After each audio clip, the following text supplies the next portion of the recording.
Welcome to Jaggi classes.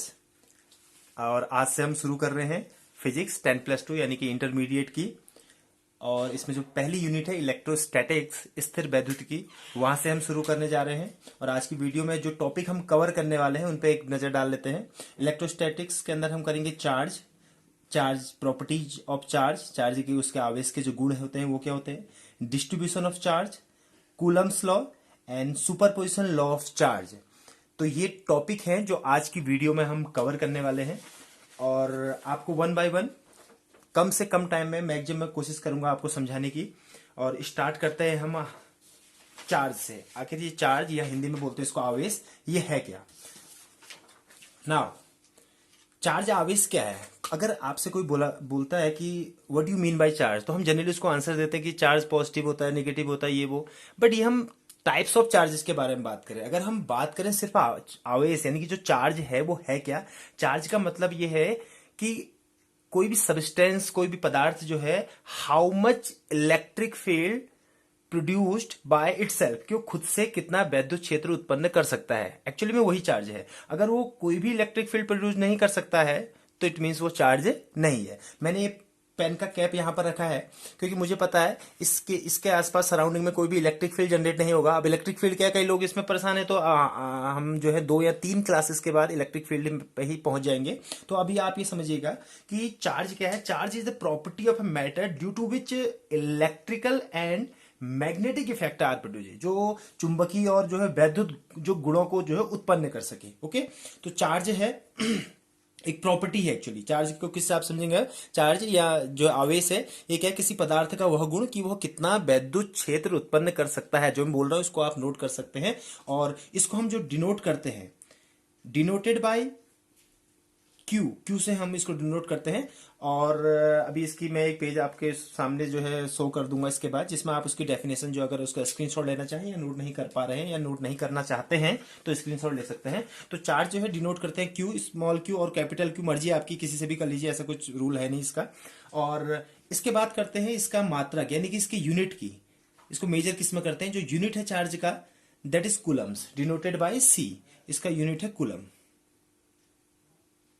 Coulomb's. और जो इसका दूसरा यूनिट है कूलम्स के अलावा, इसको करते हैं एम्पेयर सेकेंड में, एम्पेयर सेकेंड, क्योंकि 1 कूलम इक्वल टू होता है 1 एम्पेयर सेकेंड। ओके, आगे हम पढ़ेंगे क्योंकि आपको फॉर्मूला होगा current equal to charge upon time, the rate of flow of charge is called current. वहां से ये आपका मात्रक आ रखा है, ये यूनिट आ रखा है। ओके, और इसके बारे में एक और चीज बताऊं, charge is a scalar quantity. जो आपकी चार्ज आवेश है, चार्ज इज ए स्केलर, ये आपका स्केलर क्वांटिटी है।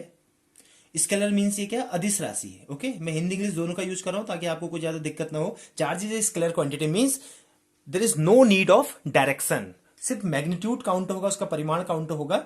चार्ज में डायरेक्शन की जरूरत आपको नहीं है। इसके बाद हम बात करते हैं इसके टाइप्स की। आखिर चार्ज के जो टाइप्स हैं वो कौन कौन से टाइप्स हैं। ओके, तो आपको सबको पता है, ये नहीं भी, अगर आपने अभी पहले हम जो और क्लास है उनमें पहले भी पढ़ चुके हैं। जो टाइप्स हैं, आपका एक पॉजिटिव चार्ज है जिसको धनावेश बोलते हैं, दूसरा है नेगेटिव चार्ज जिसको हम बोलते हैं ऋणावेश। ओके, पॉजिटिव चार्ज है, नेगेटिव चार्ज, इनके एग्जांपल है। जैसे नेगेटिव चार्ज का एग्जांपल क्या है, इलेक्ट्रॉन, और इसका क्या है, प्रोटॉन। इलेक्ट्रॉन का चार्ज सबको पता है कितना होता है, -1.6 into 10 to the power -19 coulomb.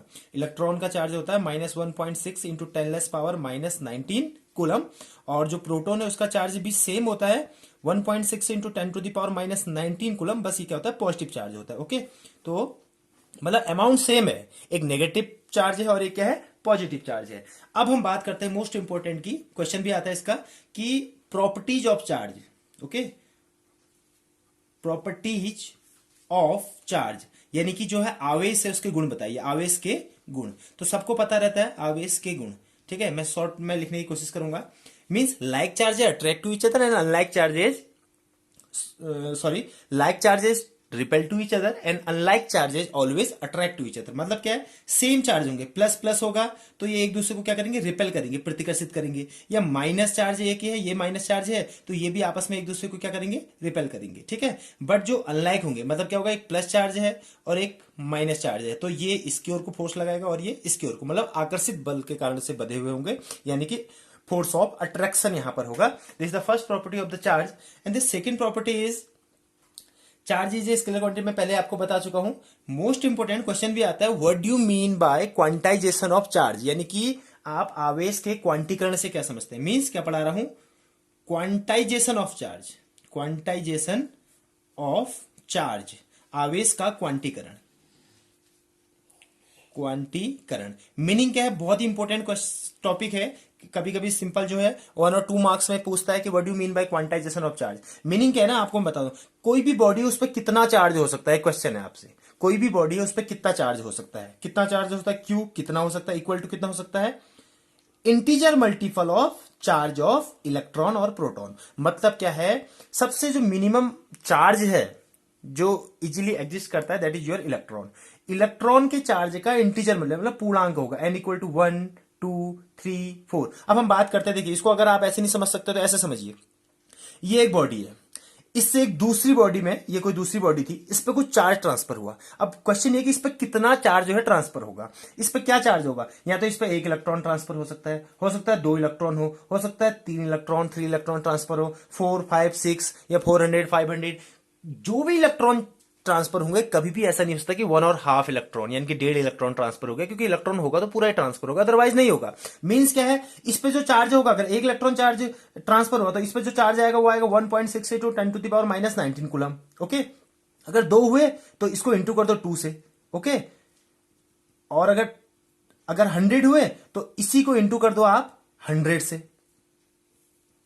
तो कुल मिला के कोई भी बॉडी कितना चार्ज जो है कंटेन कर सकती है, कितना चार्ज उसमें हो सकता है, that is the integer multiple. n equal to 1 रखोगे 1 गुना होगा, 2 रखोगे 2 टाइम्स, 3 रखोगे 3 टाइम्स होगा। तो किसके, E मतलब charge of electron, E equal to 1.6 10⁻⁻19 coulomb. अगर नेगेटिव, अगर प्रोटॉन की बात करेंगे तो वो भी E से ही डिनोट होता है, बट वो पॉजिटिव चार्ज कैसे कंसीडर होगा, आपका पॉजिटिव होगा। This is all about the quantization of charge. Okay, now अब हम जो इसके बाद जो अगला टॉपिक है वो है, अगली प्रॉपर्टी है चार्ज की, वो है charge is conserved. Charge is conserved से आप ऐसे समझ सकते हैं, यानी कि आवेश जो होता है, आवेश का संरक्षण, आवेश जो होता है संरक्षित रहता है, कंजर्व रहता है। मीनिंग क्या है इसकी,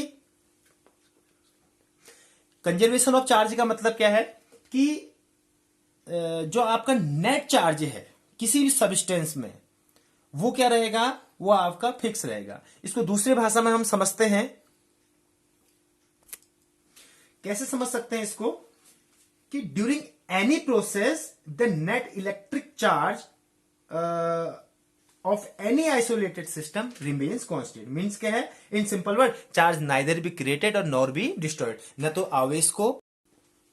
तो आवेश को उत्पन्न किया जा सकता है और नहीं क्या किया जा सकता है, नष्ट किया जा सकता है। मींस क्या, अगर हम दो बॉडीज को आपस में क्या करें, रैप करें, अगर यानी कि आपस में एक दूसरे के क्या करें, रगड़े, तो आप देखो, अगर आप ग्लास के साथ अगर रेशम को अगर करोगे तो जितना ग्लास पे पॉजिटिव चार्ज जनरेट होगा, सेम अमाउंट में उतना ही जो है रेशम पे क्या आता है, नेगेटिव चार्ज आता है। मींस क्या है, चार्ज पार्टिकल डेवलप हो जाएंगे, लेकिन जो नेट चार्ज होगा दैट इज ऑलवेज कांस्टेंट और कंजर्व्ड। इसी को हम बोलते हैं कंजर्वेशन ऑफ इलेक्ट्रिकल चार्ज।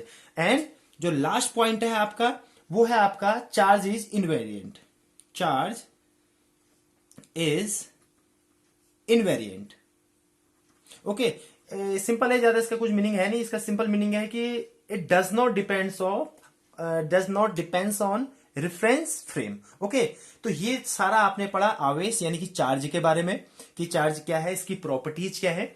और इसके बाद हम आपको लेके चलते हैं, चार्ज के बाद हम पढ़ते हैं कूलम्स लॉ, कि अगर बहुत सारे चार्जेज होंगे तो सबसे पहले हम बात करते हैं कूलम्स लॉ में, कि कूलम्स लॉ है क्या। टाइम बचाने के लिए मैंने इसको ऑलरेडी पहले से लिख के रखा हुआ है आपके लिए, ताकि हमको मेन ये हमारा जो मकसद है यहाँ पर यह है कि आप कम से कम टाइम में मैक्सिमम सीखें, क्योंकि आप बहुत देर जो है आप नेट पे ही लगे रहेंगे तो आपका डेटा भी उतना ज्यादा यूज होगा और जो है आपका टाइम भी वेस्ट होगा। आप स्क्रीनशॉट ले सकते हैं। मैंने क्या लिखा है, द अट्रैक्टिव और repulsive forces between any 2 point charge particle is directly proportional to the product of the charges and inversely proportional to the square of the distance between them. आप जरा ध्यान से सुना जो बोलने चाह रहा हूं। आपके पास एक चार्ज है, ओके, इस चार्ज को नाम देते हैं क्यू, यानी पहला चार्ज है। ओके, अब हम ये मान रहे हैं कि इसमें है रेस्ट में, स्टेशनरी पोजीशन में, और ये पॉइंट चार्ज है। ओके, अब इससे क्या करा, कुछ डिस्टेंस पे एक हमारा दूसरा पॉइंट चार्ज पार्टिकल है, that is your Q2 charge. और इन दोनों के बीच का जो डिस्टेंस है, डिस्टेंस को हम जनरली मेजर यहां पर शो कर रहे हैं R से। ओके, अब आप ध्यान से सोचिए, एक चार्ज ये है, उसके नियर बाय आपने कोई दूसरा चार्ज रखा। अगर ये एक जैसे चार्ज होंगे, प्लस प्लस या माइनस माइनस, तो ये एक दूसरे को क्या करेंगे, रिपेल करेंगे, प्रतिकर्षित करेंगे। और अगर अनलाइक होंगे, प्लस माइनस होंगे, तो क्या करेंगे, अट्रैक्ट करेंगे। तो ये चार्ज, इस चार्ज पर जो भी फोर्स लगाएगा, या तो फोर्स इधर लगेगा अगर लाइक होंगे, या फिर इसी डायरेक्शन लगेगा। तो ये फोर्स होगा, ये फोर्स कितना होगा, ओके इसी की बात हो रही है। अगर दो चार्जेस आपके सम डिस्टेंस पर रखे हुए हैं, तो इन दोनों के बीच में जो फोर्स लगेगा, ये चार्ज इस पे लगा रहा है तो ऐसा नहीं कि ये इस पे नहीं, ये इस पे भी लगाएगा। अगर ये दोनों सेम है तो एक दूसरे को रिपेल करेंगे, ओके। रेस्ट पे है तो फिर ये इधर उधर जाएगा, क्योंकि ये मोशन में जा सकता है अगर आप इसको रेस्ट में बोल दें। अदरवाइज अगर आप दोनों फ्री छोड़ दें तो ये इसको इधर रिपेल करेगा और ये वाला इसको इधर रिपेल करेगा, ओके। तो ये फोर्स कितना होगा, ये चीज समझे। ये फोर्स क्या होगा, डायरेक्टली प्रोपोर्शनल होगा किसके, इन चार्जेस को आपस में सिंपली मल्टीप्लाई कर दो। मींस द, इसको ऐसे समझिए, इसको रटने की जरूरत नहीं, जो ऊपर डेफिनेशन लिखा है यहां से आप पूरा इसको एक ही बार में रट लेंगे या समझ लेंगे। कैसे, द फोर्स ऑफ अट्रैक्शन और repulsion may be means the force of interaction बोल सकते हैं। The force of interaction between any two point charge particle is directly proportional to the product of the charges. Equation number 1 यहां पर मैं इसको से कर दे रहा हूं, okay. Again the force is inversely proportional, inversely मतलब अपॉन में चला जाएगा, inversely proportional to the distance, square of the distance between them. इन दोनों के बीच का कितना डिस्टेंस, आर, इसके स्क्वायर का इनवर्सली प्रोपोर्शनल होता है। ये है आपकी equation number 2। By combining these two equation, F is directly proportional to Q1 Q2, और इन दोनों इक्वेशन को मर्ज करूंगा तो ये आपकी थर्ड इक्वेशन बनेगी। यहां पर अगर इस प्रोपोर्शनलिटी के साइन को हटाया जाए तो F इक्वल टू यहां पर आएगा आपका K Q1 Q2 upon r square, okay. तो जो ये प्रोपोर्शनैलिटी कांस्टेंट है K, इस K की वैल्यू कितनी है, इस K की वैल्यू है 9 इंटू 10⁻⁹, और इसका यूनिट क्या होगा, R इधर जाएगा, इधर न्यूटन है, R डिस्टेंस है तो न्यूटन मीटर स्क्वायर, पर कूलम कूलम अपॉन में आएगा तो पर कूलम स्क्वायर, ये इसकी वैल्यू है। और इस K की जो और अच्छे से अगर आप इसको लिखना चाहते हैं तो यह है 1/4πε0 न्यूटन मीटर स्क्वायर पर कूलम स्क्वायर। 4 इन सबकी वैल्यू रखे और एप्सिलॉन नॉट आपकी निर्वात की वैद्युतशीलता, निर्वात की वैद्युत या विद्युतशीलता मींस क्या है, permittivity of free space, okay, permittivity of free space. और जो इसकी वैल्यू है, ये कितनी वैल्यू है, 8.854 इंटू 10⁻⁻12 और कूलम स्क्वायर पर न्यूटन मीटर स्क्वायर जो इसका यूनिट है, ओके। अब हम बात करते हैं, अगर यही दो चार्जेस हैं आपके, अभी तक ये दो चार्जेस क्या थे, एयर में या फिर जो वैक्यूम निर्वात में जो थे सेपरेटेड थे। अगर ये चार्जेस Q1 और Q2 जो कि R डिस्टेंस से सेपरेट है, अगर ये Q1 और Q2 जो है आपके, इन दोनों के बीच में आपने क्या करा, कोई मीडियम मीन्स कोई डाइलेक्ट्रिक पदार्थ, कोई कुचालक पदार्थ, जैसे फ्री इलेक्ट्रॉन नहीं होंगे, डाइलेक्ट्रिक मटेरियल बोल सकते हैं, कुचालक पदार्थ बोलते हैं। अगर इसके बीच में आप वो कुछ रखते हो, अब जो नया फोर्स होगा वो कितना होगा, क्या वो फोर्स कम होगा, ज्यादा होगा? तो वो फोर्स जब हमने क्या रख दिया, मीडियम, FM से डिनोट कर रहा हूं इसको, ये कितना होगा, 1/4πε0। देखिए पहले कितना था, इसको एक बार समझिए। पहले यहां पर मैंने लिखा है F equal to 1/4πε0 Q1 Q2 upon R square, और 1/4πε0 की वैल्यू कितनी लिखी है, 9 इंटू 10⁻⁹, ओके। तो अब यहां पर आप इसके साथ सिंपली कैपिटल K या एप्सिलॉन R लिख दीजिए। Epsilon R is your relative permittivity. अभी इस पर बात मैं अच्छे से समझा रहा हूं आपको, ओके। बाकी चीजें ऐसे रहेगी, Q1 Q2 अपॉन डिस्टेंस का स्क्वायर। अब ये एप्सिलॉन R यानी कि जो रिलेटिव परमिटिविटी है, सापेक्ष चुंबकशीलता है, इसकी वैल्यू कितनी होगी, तो इसकी वैल्यू हमेशा 1 से ज्यादा, the value of epsilon R is always more than 1। किसके लिए, मोर देन 1 फॉर डाइलेक्ट्रिक मतलब कुचालक पदार्थों के लिए इसकी वैल्यू, और रखते बीच में कुचालक ही, ओके। मोम है, ग्लास है, जो भी चीजें हैं इस टाइप की चीजें रखते हैं। एप्सिलॉन R की वैल्यू 1 फॉर डाइलेक्ट्रिक है, इसके लिए है। और एप्सिलॉन R की वैल्यू इन्फिनिटी होती है, किसके लिए, फॉर मेटल मतलब धातुओं के लिए जो है इसकी वैल्यू जो है, मेटल मतलब धातु, चालक पदार्थ जो होते हैं, कंडक्टर जिनको बोलते हैं, उनके लिए इसकी जो वैल्यू है ये कितना है आपका, इन्फिनिटी है, ओके। अब आप जरा ध्यान से सुनिएगा, तो यहां से अब मेन क्वेश्चन क्या है, जब आपने बीच में डाइलेक्ट्रिक मटेरियल या डाइलेक्ट्रिक सब्सटेंस रखा, अब जो नया फोर्स, मतलब ये जो फोर्स है, ये जो फोर्स है पहले बिना रखे के फोर्स से ज्यादा आएगा या कम आएगा? सिंपल समझने वाली बात है। अगर यहां पर एप्सिलॉन R की वैल्यू 1 और 1 से ज्यादा है, क्योंकि कुचालक या इंसुलेटिंग पदार्थ या डाइलेक्ट्रिक पदार्थ जिसको बोलते हैं वो रखते हैं, तो अगर ये वैल्यू एप्सिलॉन R की 1 से ज्यादा है तो इसका मतलब FM की वैल्यू क्या होगी, कम होगी। मींस मीडियम रखने के बाद जो फोर्स है वो हमेशा क्या रहेगा, कम रहेगा। किससे, जो पहले फोर्स था उससे। और यहां से एप्सिलॉन आर की आप डेफिनेशन भी करते हैं, तो एप्सिलॉन आर आपका होगा किसके बराबर? अगर मैं यहां पर अगर ध्यान देखिए आप, इस वाली इक्वेशन नंबर 3 बोल देता हूं इसको, और इस वाली इक्वेशन को मैं बोल देता हूं इक्वेशन नंबर 4। अब अगर आप जो है इक्वेशन नंबर 3 को डिवाइड कर दे किससे? इक्वेशन नंबर किससे? 4 से। तो यहां पर आपकी एप्सिलॉन आर की वैल्यू आ जाएगी, और एप्सिलॉन आर की वैल्यू आएगी कितनी? F upon F m equal to हो गया एप्सिलॉन आर, और किसी किसी बुक में इसको कैपिटल के से भी डिनोट किया हो सकता है। एप्सिलॉन आर ये है। अब आप ध्यान से सोचिएगा, पहले तो भैया जब आपने मीडियम रखा तो ये फोर्स की वैल्यू क्या होगी? कम होगी। अभी जो आपका एप्सिलॉन आर है, ये इसकी डेफिनेशन कैसे बोल सकते हैं? ये दो फोर्सेस का क्या है? रेशियो है। रेशियो किसका? वैक्यूम में जब जो फोर्स था वो डिवाइडेड बाय, और जो रेशियो कब? जब आपने मीडियम में रखा। ओके, तो यहां से आप एप्सिलॉन आर को भी डिफाइन कर सकते हैं कि the ratio of the force in vacuum to the medium. Okay, दो चार्जेस है, उनके बीच में जो फोर्स वैक्यूम में लग रहा है अपॉन जो है टू द मीडियम में लग रहा है। अब आप जो इसकी स्क्रीनशॉट ले सकते हैं, और अब हम आगे बढ़ते हैं। ओके, ऐसे करके बनेगा एप्सिलॉन आर। यह है, इसको बोलते हैं रिलेटिव परमिटिविटी। परमिटिविटी मीन्स क्या है? हिंदी में बोलते हैं इसको सापेक्ष विद्युतशीलता। सापेक्ष विद्युतशीलता। ओके, इसके बाद जो हमने सिंपल एप्सिलॉन पढ़ा, इसको बोलते हैं एब्सोल्यूट परमिटिविटी, यानी कि इसको बोलते हैं निरपेक्ष विद्युतशीलता। और इसके अलावा कि किसी किसी बुक में के से दिखाया होगा हाँ, आपका एप्सिलॉन आर जो है। और एप्सिलॉन नॉट मैं पहले भी आपको बता चुका हूं, परमिटिविटी ऑफ फ्री स्पेस, यानी कि निर्वात की वैद्युतशीलता। इसकी वैल्यू फिक्स है, पहले बता चुका, 8.85 इंटू 10 पावर माइनस 12 वेट। एप्सिलॉन नॉट यानी कि जो है आपकी परमिटिविटी ऑफ फ्री स्पेस, यानी कि निर्वात की विद्युतशीलता कुछ भी बोल सकते हैं इसको, विद्युतशीलता। और जो इसकी वैल्यू थी ये क्या थी? 8.85 इंटू 10 पावर माइनस 12। ओके, तो अब आप एक चीज यहां से ध्यान से समझिएगा, और इसका जो यूनिट था ये कितना था? ये यूनिट था इसका कूलम स्क्वायर पर न्यूटन मीटर स्क्वायर। अभी हमने थोड़ी देर पहले भी इस पर डिस्कशन कर लिया है। ओके, तो ये तो है आपका कूलम्स लॉ। मींस क्या है? आपको सिंपल फिर से बताना चाहूंगा, दो चार्जेज हैं आपस में, ये चार्ज या तो अट्रैक्ट आकर्षित होंगे या प्रतिकर्षित होंगे। ऑब्वियसली यार एक दूसरे को अगर रिपेल करेंगे, धकेलेंगे या फिर नजदीक खींचेंगे, तो ये क्या है? फोर्स है ये। और ये फोर्स की वैल्यू आपकी कितनी होगी मैंने बता दी। ये फोर्स डिपेंड करेगा, जितना ज्यादा चार्ज होगा उनका प्रोडक्ट उतना ही ज्यादा होगा, यानी कि उतना ही बढ़ेगा। ओके, और जो जितनी की डिस्टेंस होगी उसी रेशियो में, स्क्वायर के रेशियो में क्या होता रहेगा? कम भी होता रहेगा। ऐसे समझ सकते हैं, अगर कोई मैग्नेट है उसके नजदीक में आप कोई दूसरा मैग्नेट लेके आओ, अगर डिस्टेंस कम है तो जल्दी जो होगा अट्रैक्शन और रिपल्सन होगा, और अगर थोड़ा डिस्टेंस अगर आप बढ़ा दो तो जो फोर्स लगेगा वो कम लगेगा। मतलब डिस्टेंस बढ़ती जाएगी तो ये फोर्स का कम होगी। उसके बाद हमने ये यहाँ पर कंफ्यूजन होता है एप्सिलॉन आर, एप्सिलॉन और एप्सिलॉन नॉट, इसके बारे में हमने जो है डिटेल से पढ़ लिया है। अब जो अगला टॉपिक है वो पढ़ते हैं distribution of charge. Distribution of charge. Okay, distribution of charge का क्या मीनिंग है जरा ध्यान से सुनना। अगर आप कहते हो ये बॉडी जो है पॉजिटिवली चार्ज है, या ये बॉडी जो है आपकी नेगेटिवली चार्ज है, तो कैसे कहेंगे हम कोई बॉडी आपकी पॉजिटिवली चार्ज है और कोई बॉडी जो है आपकी नेगेटिवली चार्ज है? जरा ध्यान से सुनिएगा। अगर ये कोई एटम है, परमाणु है, तो इसमें सबको पता है जितने नंबर ऑफ इलेक्ट्रॉन होंगे उतने ही नंबर ऑफ आपके क्या होंगे? प्रोटॉन होंगे।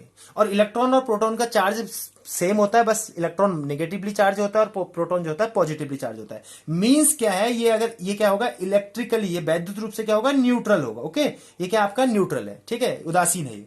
अब अगर कोई बॉडी पॉजिटिव, क्वेश्चन आता है कि what do mean by positive charge body और नेगेटिवली चार्ज बॉडी, मीनिंग क्या है इनका? मीनिंग सिर्फ इतना है, क्योंकि प्रोटॉन तो क्या कहां होते हैं? ये एटम का है, न्यूक्लियस है, प्रोटॉन इसके अंदर होंगे, न्यूट्रॉन्स के साथ जो कि न्यूक्लियस है। और इलेक्ट्रॉन क्या करता है? रिवॉल्व करता है इसकी ऑर्बिट्स में। ओके, तो कभी भी अगर चार्ज ट्रांसफर होता है तो मोस्टली कौन जाता है? इलेक्ट्रॉन इन और आउट होंगे, इलेक्ट्रॉन जाते हैं दूसरी बॉडी में। तो क्या होंगे? ये जो परमाणु है, ये कोई भी पदार्थ है, इसके जितने परमाणु है ये पॉजिटिवली चार्ज है। अब इसको ऐसे समझिए, मान लिया ये कोई पदार्थ है, इसमें इलेक्ट्रॉन कितने हैं आपके? 20 हैं, और प्रोटॉन भी कितने हैं आपके? 20 हैं। ओके, अब आपने क्या किया? इनिशियली इलेक्ट्रॉन और प्रोटॉन कितने हैं इसमें? 20 है। अब आपने क्या किया? इसमें से अगर आप जो है 5 इलेक्ट्रॉन जो है, इसने क्या कर दिए? 5 इलेक्ट्रॉन क्या कर दिए? रिलीज कर दिए, छोड़ दिए। अब इस पे इलेक्ट्रॉन कितने बचेंगे आपके? 15 बचेंगे, और आपके प्रोटॉन तो 20 ही रहे। मींस क्या है?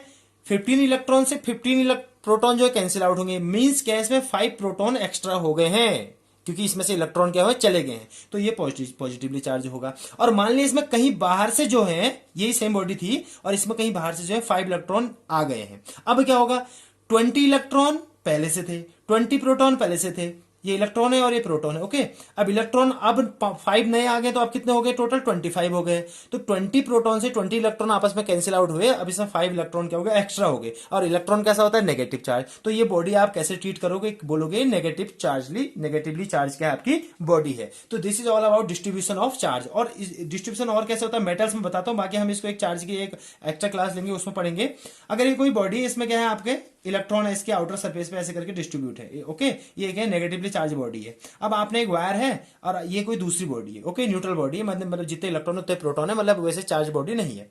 अभी आप जैसे इसको क्या करोगे, आप अगर इसमें आप कनेक्ट करते हो, इसको नीचे गिरा तो कनेक्ट करते हो, तो ये इलेक्ट्रॉन क्या होंगे यहां मूव करना। तो नया डायग्राम कैसे बनेगा, ये था, आपने इसको क्या क्या कनेक्ट कर दिया, तो ये जो इलेक्ट्रॉन थे इसके बाहर के, कुछ इलेक्ट्रॉन क्या होंगे इसमें भी क्या होंगे आपके ट्रांसफर हो जाएंगे, और ऐसे करके आपका जो है इलेक्ट्रॉन क्या होंगे डिस्ट्रीब्यूट हो जाएंगे। तो अभी हम इसको बहुत छोटे रूप में पढ़े, डिस्ट्रीब्यूशन ऑफ चार्ज, इसको आगे भी हम बहुत अच्छी तरीके से पढ़ सकते हैं। और आपको मैं बताना चाहता हूं एक, ये अभी हमने पढ़ा कूलम्स लॉ इससे थोड़ी देर पहले, तो कूलम्स लॉ की कुछ शर्तें हैं, कुछ कंडीशंस हैं, वो शर्तें क्या हैं आपको मैं बता देता हूं। लिमिटेशंस ऑफ कूलम्स लॉ, कि कूलम्स लॉ की शर्तें क्या क्या हैं। Okay, limitations of Coulomb's law.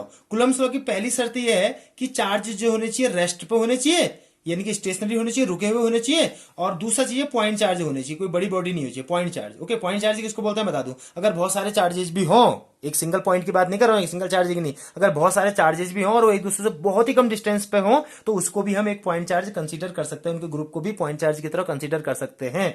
तो रेस्ट पे होनी चाहिए पॉइंट चार्ज। और सबसे इंपॉर्टेंट जो है, इन दोनों चार्जेस के बीच का जो ये डिस्टेंस है, ध्यान से सुनेगा, इन दोनों के जो बीच का डिस्टेंस है आर, ये हमेशा ज्यादा होना चाहिए किससे, 10 टू द पावर -15 मीटर से। याद रखेगा, तभी कूलम फोर्स एप्लीकेबल होगा, अदरवाइज नहीं होगा। The distance between the charge particle Q1 and Q2, कोई भी चार्ज पार्टिकल हो लाइक एंड लाइक, इन दोनों के बीच में जो डिस्टेंस होनी चाहिए वो इससे ज्यादा होनी चाहिए। कंडीशन ये है, कम नहीं, ज्यादा होनी चाहिए। अगर इससे कम होगी तो वहां पर कौन सा, if r is less than 10 to the power -15 metre, अगर इससे डिस्टेंस कम होगी तब क्या होगा, देन न्यूक्लियस चार्जेस, नाभिकीय बल काम करेंगे। न्यूक्लियस फोर्स, माफ कीजिएगा, तब कौन सा बल काम करेगा, नाभिकीय बल काम करेगा। नाभिकीय बल जो कि एटम में काम करता है। The distance between the charge particle should be greater than 10 to the power -15 meter, otherwise the Coulomb's law is not applicable। अगर नहीं हुआ ऐसा तो Coulomb's law आपका एप्लीकेबल नहीं होगा। तो यह आपका चार्ज से रिलेटेड और Coulomb's law हमने यहाँ पर कंप्लीट पढ़ा है। ओके, और हम जो अपनी नेक्स्ट क्लास है उसमें हम जो पढ़ने वाले हैं हम इलेक्ट्रिक फील्ड और उसके आगे का इलेक्ट्रोस्टैटिक्स के बाकी टॉपिक। और एवरी सैटरडे को हम ट्यूटोरियल क्लासेस, यानी कि हम न्यूमेरिकल प्रॉब्लम सॉल्व करना सीखेंगे कि कैसे न्यूमेरिकल प्रॉब्लम सॉल्व होती है। तो जुड़े रहिए जग्गी क्लासेस के साथ। Please like, share and subscribe this video. और मैं कोशिश करूंगा कि 3 से 4 महीने में हम 12th की जो फिजिक्स है, इंटरमीडिएट की फिजिक्स, उसको कंप्लीट कर लेंगे। थैंक यू वेरी मच देखने के लिए। ओके।